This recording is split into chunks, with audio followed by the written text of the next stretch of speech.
ప్రజలు వ్యక్తులకు కుటుంబాలకు వ్యతిరేకంగా స్పష్టమైన తీర్పునిచ్చి మీ విధానాలను మీ ఆలోచనలను మీ విధ్వంసకరమైన ధోరణిని మేము తిరస్కరించినము కాబట్టి మీలో మార్పు రావాలి అందుకే మీ అధికారాన్ని మార్చినాము ప్రధాన ప్రతిపక్షంగా మీ బాధ్యతను నెరవేర్చాలని ప్రధాన ప్రతిపక్ష హోదా వారికి ఇచ్చి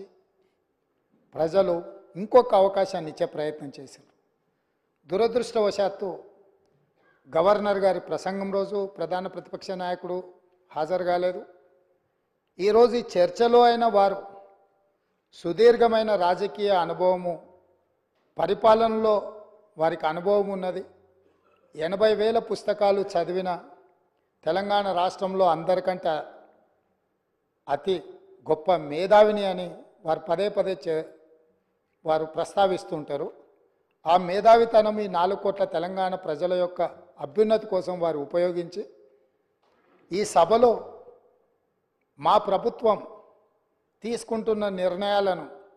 సహేతుకంగా విశ్లేషించి ప్రస్తావించి ఏవైనా సలహాలు సూచనలు ఇచ్చి ఈ ప్రభుత్వం తీసుకుంటున్న నిర్ణయాలలో ఏమైనా ప్రజలకు ఇబ్బంది కలిగే అంశాలు ఏమైనా ఉంటే వాటిని సవరించి వారు సూచన చేస్తే వారి సూచనలు తీసుకొని ప్రతిపక్షాన్ని ప్రతిపక్ష నాయకుడిని గౌరవించి మా ప్రభుత్వము ప్రజాపాలన అందించాలన్న ఆలోచనతో సభలోకి వచ్చినాం అధ్యక్ష కానీ ప్రధాన ప్రతిపక్ష నాయకుడు రాకపోవడం ఆ కుర్చీ ఖాళీగా ఉండడం ఈ సభ యొక్క గౌరవానికి మంచిది కాదని చెప్పి తమరి ద్వారా ప్రతిపక్ష నాయకుడికి సూచన చేస్తున్నారు అధ్యక్ష మనల్ని అందరినీ ప్రజలు ఎన్నుకొని ఒకరిని పాలకపక్షంగా ఇంకొకరిని ప్రతిపక్షంగా మిగతా పార్టీలను కూడా ఆయా వర్గాల యొక్క గళాన్ని బాధను వినిపించడానికి ఈ సభలోకి పంపించినప్పుడు మన యొక్క పాత్రలను బాధ్యతాయుతంగా నెరవేర్చాల్సిన అవసరం ఉన్నది భవిష్యత్తులోనైనా ఆ దిశగా ఈ సభలో ప్రతిపక్ష నాయకుడు అడుగుడు వేయాలని నేను కోరుకుంటున్నాను భావిస్తున్నాను అధ్యక్ష ఏది ఏమైనా అధ్యక్ష మేము ఈ రోజుకి దాదాపుగా డిసెంబర్ 7 నుంచి ఫిబ్రవరి 7 తారీఖు వరకు 60 రోజులు పూర్తి చేసుకున్నాం ఈరోజు మనం ఫిబ్రవరి నెలలో 9 తారీఖు రోజు డిసెంబర్ 9 రోజు మేము ఏదైతే నిర్ణయాలు కొన్ని ఇదే అసెంబ్లీలో అమలు చేసినాం అందులో ప్రధానంగా ఆడబిడ్డలకు ఉచిత బస్సు రవాణా సౌకర్యము బాధతోని ఆసుపత్రులలో ఆర్థిక భారం ఎక్కువై వైద్యం అందక చాలామంది పేదలు చనిపోతుంటే రాజీవ్ ఆరోగ్యశ్రీ పథకాన్ని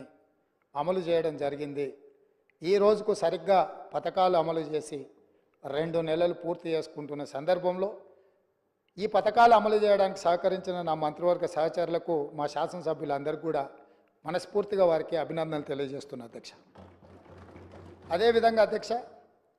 గతంలో జరిగిన చాలా లోపభూష్టమైన నిర్ణయాలు ఉన్నాయి వాటిని సవరించుకుంటూనే వాటిని సరైన దిశగా తీసుకువెళుతూ ప్రజలకు ఒక మంచి పరిపాలన అందించాలని అహర్నిశలు ప్రతి నిమిషము మా ప్రయత్నం మేము చేస్తున్నాం అధ్యక్ష ఇందులో భాగంగానే మొన్న జరిగిన క్యాబినెట్లో లేదా గవర్నర్ గారి ప్రసంగంలో కొన్ని ప్రధానమైన అంశాలను మేము పొందుపరచడం జరిగింది నేను చూసిన డాక్టర్ పల్లా రాజేశ్వరరెడ్డి గారు మాట్లాడేటప్పుడు ప్రభుత్వం తీసుకున్న కొన్ని మంచి పనులను వారు అభినందిస్తారేమో అని అదేవిధంగా ప్రభుత్వం తీసుకుంటున్న నిర్ణయాలలో ఏమైనా ఒకవేళ వాళ్ళ దృష్టిలో సవరించుకోవాల్సిన సూచనలు ఏమైనా ఉంటే వారు సూచన చేస్తారేమో అని నేను ఆసక్తిగా విన్నా అధ్యక్ష కానీ వారు ఆ దిశగా మాట్లాడుతున్నట్టుగా లేదు వాళ్ళ నాయకుడిని ఒప్పించడానికో మెప్పించడానికో మా మీద దాడి చేసినట్టుగానే వారు మాట్లాడుతున్నారు పర్వాలేదు వారు అదే వాళ్ళ విధానం అయితే ప్రజలు గమనిస్తూనే ఉన్నారు అధ్యక్ష అందుకే అధ్యక్ష ఈ సందర్భంగా మీ ద్వారా 4 కోట్ల తెలంగాణ ప్రజల ముందు కొన్ని అంశాలను నేను ప్రస్తావించదలుచుకున్నా మా మంత్రివర్గంలో తీసుకున్న నిర్ణయాల మీద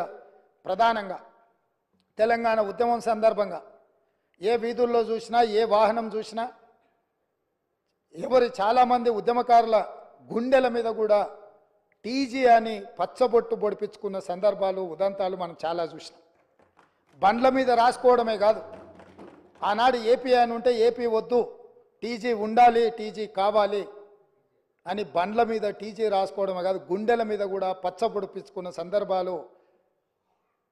తమ రక్తాన్ని చిందించి ఆ రక్తంతో గోడల మీద రాతలు రాసిన యువకులు టీజీ అని రాసుకున్నారు అధ్యక్ష. కేంద్ర ప్రభుత్వం కూడా తెలంగాణ రాష్ట్రం ఏర్పడ్డ తర్వాత టీజీ అని వాళ్ళు నోటిఫై చేస్తే జూన్ 2, 2014 నాడు రాష్ట్రం ఏర్పడ్డ మొదటి రోజే ప్రమాణ స్వీకారం చేసిన ప్రభుత్వం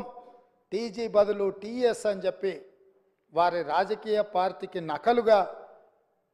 టీజీని టీఎస్గా మార్చి ఆనాటి ప్రభుత్వం నిర్ణయం తీసుకున్నది అధ్యక్ష. అందుకే మేము జరిగిన తప్పిదాన్ని సవరిస్తూ ఈ రాష్ట్రం టీఎస్ కాదు, తెలంగాణ ప్రజలు కోరుకున్న విధంగా టీజీ ఉండాలి, తెలంగాణ ప్రజల యొక్క ఆత్మగౌరవం త్యాగాలు ప్రతిఫలించాలి అన్న ఆలోచనతోని మా ప్రభుత్వం, మా మంత్రివర్గం టీఎస్ను టీజీగా మార్చింది. టీజీగా మార్చినందుకు స్వాగతిస్తారనుకున్న ఆ వైపు నుంచి ప్రభుత్వాన్ని అభినందిస్తారనుకున్న అధ్యక్ష. కానీ అది నిరాశనే కలిగించింది. అయినా మేమేం అధైర్యపడాలన్న ఆలోచనలో లేము, మేము ముందుకు వెళ్తాం అధ్యక్ష. అదేవిధంగా అధ్యక్ష, అధికారిక చిహ్నం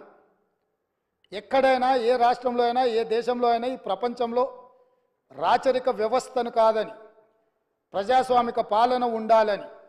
వేలాది లక్షలాది మంది పోరాట యోధులై యుద్ధంలో ముందు భాగాన నిలబడి రక్తం చిందించి నేల కొరిగి ప్రజాస్వామిక పరిపాలనను సాధించుకున్నారు. ఆ కోవలో భాగంగానే తెలంగాణ రాష్ట్రం నిజాంలకు, రజాకర్లకు వ్యతిరేకంగా నిటారుగా నిలబడి కొట్లాడి విముక్తి పొందినరు. ఇదే కాదు, ఆనాడు కాకతీయ సామ్రాజ్యానికి వ్యతిరేకంగా సమ్మక్క సారలక్క వీళ్ళందరూ పోరాటం చేసి పన్ను కట్టమంటే పన్ను కట్టమని తిరగబడి త్యాగాలు చేసిన సమ్మక్క సారలమ్మ జాతర మనం ఈరోజు ఆదివాసి బిడ్డలు జంపన్న వాగులో తలార స్నానం చేసి అక్కడికి వెళ్ళి దేవుణ్ణి దర్శించుకుంటున్నాం. అలాంటి త్యాగాల పునాదుల మీద ఏర్పడ్డ ఈ తెలంగాణ రాష్ట్రం, పోరాటాలతో ఏర్పడ్డ ఈ తెలంగాణ రాష్ట్రంలో రాష్ట్ర అధికారిక చిహ్నంలో ఒక పక్కన చార్మినార్, ఇంకొక పక్కన కాకతీయుల ఆనవాళ్ళు ఉన్నాయంటే రాచరిక పోకడులు ఏ విధంగా ఉన్నాయి? పాలకుల యొక్క ఆలోచన ప్రజాస్వామ్యానికి వ్యతిరేకంగా రాచరిక పోకడలతో రాష్ట్ర అధికారిక చిహ్నంలో రాచదర్పాలు ఉట్టిపడుతుంటే ఇంకా కూడా మనము గులాములుగా వెట్టి చాకిరి చేస్తూ బ్రతకాల్సిందేనా అన్న ఆలోచనతోటి మా మంత్రివర్గం అంతా ఆలోచన చేసి రాచరిక పోకడలు, రాచరికపు ఆనవాళ్ళు ఉండడానికి వీల్లేదు. ఈ రాష్ట్రం ప్రజాస్వామిక రాష్ట్రం, ఈ రాష్ట్రంలో ప్రజలు ఎన్నుకున్న ప్రభుత్వం ఉంది, ప్రజాపాలన సాగుతుంది అని చెప్పి అధికారిక చిహ్నాన్ని మార్చాలన్న నిర్ణయం తీసుకున్నాం. ఆ నిర్ణయాన్నైనా వాళ్ళు స్వాగతిస్తారేమని చూసినాం అధ్యక్ష. గవర్నర్ గారి ప్రసంగంలో ఈ అంశాలన్నీ కూడా ప్రస్తావించిన ఎక్కడ కూడా వాళ్ళ యొక్క సానుకూలత ఈ విషయంలో కనిపించలేదు అధ్యక్ష.